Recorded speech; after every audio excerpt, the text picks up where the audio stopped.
अधीर रंजन चौधरी भी सस्पेंड हुए और पब्लिक अकाउंट्स कमेटी के वो हेड भी हैं, और क्योंकि आप जनरल सेक्रेटरी रही हैं लोकसभा की, इसीलिए मैं सेक्रेटरी जनरल, इसीलिए मैं आपसे पूछना चाहती हूँ स्नेहलता जी कि क्या सस्पेंशन से, क्योंकि सरकार के खर्च का पूरा हिसाब किताब रखती है पब्लिक अकाउंट्स कमेटी लोक लेख समिति जो है, ऐसे में क्या अधीर रंजन चौधरी का सस्पेंशन इस पूरा जो भी जिम्मेदारियां हैं इस समिति के पास, क्या उनको प्रभावित नहीं करता? कैसे मैनेज होता है?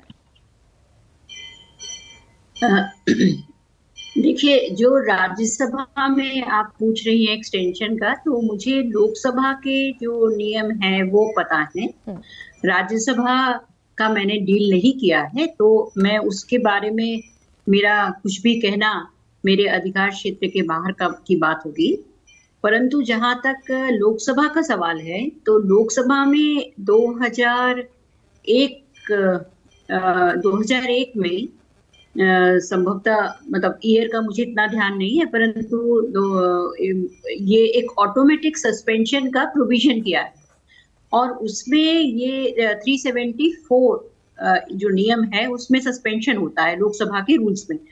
तो 374A जोड़ा गया है, और उसमें ये कहा गया है कि जो भी सांसद वेल में आएंगे, जो स्पीकर की बात को नहीं मानेंगे, या जो नारेबाजी करेंगे, या वो सदन की कार्यवाही में बाधा उत्पन्न करेंगे, उनका नाम लेते ही जो स्पीकर उनका नाम पुकारेंगे और उनका ऑटोमेटिक सस्पेंशन हो जाएगा।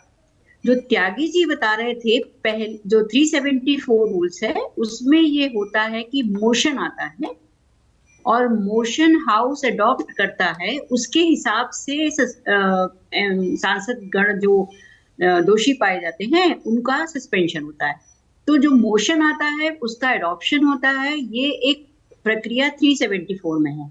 374A में इन बढ़ती हुई घटनाओं को देखते हुए ये प्रोविजन ऑटोमेटिक सस्पेंशन का हो गया है। और ये देखिए क्या है कि सदन की जो कार्यवाही है वो चर्चा के लिए मुख्यतया होती है, और यदि कार्यवाही में व्यवधान उत्पन्न हो, और मैं आपको बताऊं कि मैं जब वहाँ महासचिव और सेक्रेटरी जनरल के तौर पे बैठती थी, और जो ये शोर होता है, जब वो नारेबाजी होती है, मतलब शायद मुझे थोड़ा उम्र हो जाने पे कान से कम सुनाई देगा, क्योंकि वो बहुत ही ज्यादा एक बॉदरेशन वाली बात होती है। इसके अलावा ना केवल मेरा, बाकी भी जो कार्यवाही बाधित होती है उसका भी मैं जिक्र करना चाहूंगी।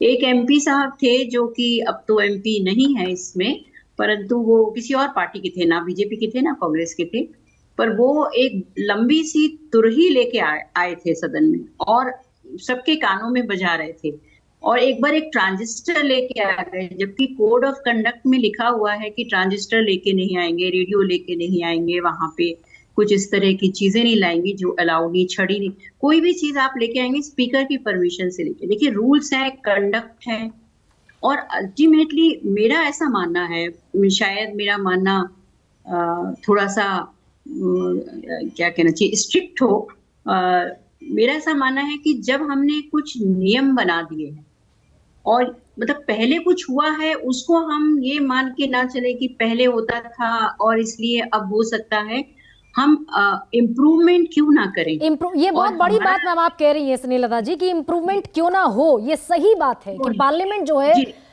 आईना है पूरे देश का। लेकिन एक सवाल जो मैंने आपसे पूछा था मैम, वो ये कि अधीर रंजन चौधरी क्योंकि पब्लिक अकाउंट्स कमेटी के हेड हैं, अब ऐसे में उनका सस्पेंशन इस कमेटी के जो रिस्पॉन्सिबिलिटी है उस पर किस तरीके का प्रभाव डालेगा? रुक जाएगा कामकाज या होता रहेगा उनकी एब्सेंस में, कैसे होगा? नहीं, वो देखिए, हाउस में उनकी उपस्थिति के से सस्पेंशन है। हाँ। और पब्लिक अकाउंट्स कमेटी की चेयरमैनशिप से उनका सस्पेंशन नहीं है। वो जो पब्लिक अकाउंट्स कमेटी की रिपोर्ट आएगी उसको वो पूरी तरह से एग्जामिन कर सकते हैं, कमेटी की मीटिंग बुला सकते हैं, उस पर कोई रोक नहीं है, वो एक अलग चीज है।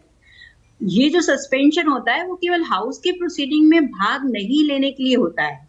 पर ये बहुत महत्वपूर्ण होता है क्योंकि वो अपने क्षेत्र की बातें वहां उठा सकते हैं, देश की बातें उठा सकते हैं जो वो नहीं उठा पाए। ठीक है मैम, उस मैं दिन आती नहीं हूँ, मैं उठा लौटती पाए। हूँ आपके पास।